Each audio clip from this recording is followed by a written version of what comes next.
नमस्कार मु आपणकर लीगल एडवाइजर देवव्रत आपणक सुचिंतक।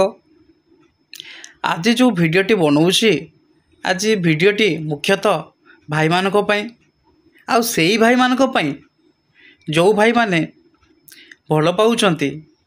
भल पाइकी बाहाबा पई प्रमिस करूचंती किंतु से माने अधा रास्तार छाड़िकी से झीटी को पलि जाउचंती बाहा होउनाहांती प्रमिस भांगी दउचंती मिछ प्रमिस करूचंती एवं इंटेंशनली तांका संगरे फिजिकल रिलेशन रखुचंती देह संपर्क रखुचंती सेई भाई मानक पई जदि आपण एमिति किछि करूचंती तेबे आपण को भविष्य रे कौन कौन प्रॉब्लम फेस करिया को पड़िबो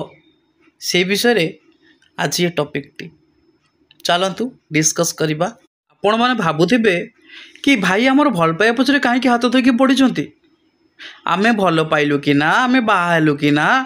तांको संगे केमिति संपर्क रखिबु कौन करिबु ए विषय तो यहाँ आम पर्सनाल माने डिसीजन तो भाई कौन पाई एटा को नहीं कि एते सीरियस होउचंती।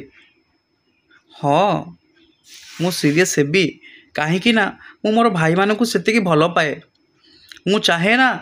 कि मो भाई माने एमिति किछि काम करंतु जो थी कि भविष्य को जाइकी से माने असुविधा पड़े। आज्ञा हाँ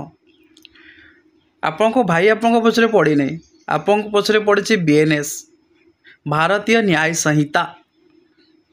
जो थी कि सेक्शन 69 रे जदि आपण कौन सी झील को मिछ प्रमिज करूचंती किंबा धक्का देकी ताकू देह संपर्क रखुचंती कि मु तते भविष्य रे बाहा हेबी तेबे आपण को 10 वर्ष पर्यंत कारावास एवं जुर्माना मध्य हो पारे जोटा कि आगु आईपीसी रे स्पेसिफिक धारा मेंशन नथिला किंतु बीएनएस आसला परठू बीएनएस रे स्पेसिफिक मेंशन अच्छे 69 रे कि आपण काहाकू मिछ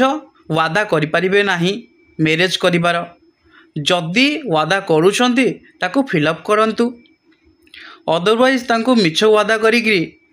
मैरेज करिबी कहिकी तांको संगरे देह संपर्क रखिपारिबे नाही आ जदि रखुचंती तेबे आपण कथा आपण बुझिबे आ भाई हिसाब रे मु आपण को ज्ञान दे दीची तेणिकी आपण को ऊपर निर्भर करे आपण कौन करिवे। धन्यवाद।